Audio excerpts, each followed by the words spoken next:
তুমি একবার কল্পনা করো তো, তুমি একটু অনুভব করার চেষ্টা করো, যেদিন তোমার বিশ্ববিদ্যালয়ের রেজাল্ট প্রকাশিত হবে, তুমি তোমার অ্যাডমিশনের রোল নম্বর নিয়ে ওয়েবসাইটে যে সার্চ দিচ্ছ এবং রেজাল্ট শো করেছে স্ট্যাটাস পাস, তুমি বিশ্ববিদ্যালয়ে চান্স পেয়েছো, তুমি ঢাবিয়ান হয়েছো, রাবিয়ান হয়েছো, জাবিয়ান, চবিয়ান হয়েছো। সেই মুহূর্তের অনুভূতিটা তুমি একবার কল্পনা করো। যখন তুমি তোমার বাবা মায়ের কাছে ফোন করে জানাবে যে বাবা আমি বিশ্ববিদ্যালয়ে চান্স পেয়েছি, সেই মুহূর্তের ফিলিংসটা তুমি একবার কল্পনা করার চেষ্টা করো। কিছুদিন পরে তোমার ঈদের ছুটি আসছে। এবার ঈদের ছুটিতে তুমি একজন পাবলিকিয়ান হিসেবে বাসায় যাচ্ছ, তোমার পরিবারের কাছে যাচ্ছ, তোমার আত্মীয় স্বজন বন্ধু বান্ধবীদের কাছে যাচ্ছ। যখন তুমি ঈদের মাঠে উপস্থিত, তখন তুমি একজন পাবলিকিয়ান। এই মুহূর্তগুলো তুমি এখন কল্পনা করো। তোমার বড় বোন কিংবা ভাইয়ের বিয়ের একটা অনুষ্ঠানে তুমি উপস্থিত, সেখানে দেখবা তোমার আত্মীয় স্বজন সবাই তোমার কাছে খোঁজ নিচ্ছে, বাবা কি অবস্থা, তোমার পড়াশোনার কি খবর।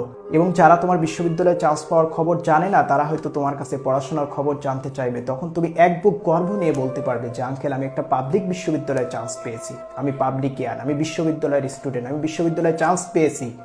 এই আইডেন্টিটিটা তোমার লাইফে থাকা কিন্তু অনেক বেশি দরকার, কারণ এই আইডেন্টিটি অর্জন করার জন্য তুমি তোমার জীবনের সব থেকে শখের খেলাধুলা, বন্ধু বান্ধবীদের সাথে আড্ডা দেওয়া, গেম খেলা, মুভি দেখা, সব কিছু তুমি স্যাক্রিফাইস করেছো। তোমার লাইফের অনেক কিছু তুমি স্কিপ করেছো। তুমি আইসোলেটেড হয়ে গেছো একটি মাত্র স্বপ্ন পূরণ করার জন্য, একটি মাত্র শখ পূরণ করার জন্য।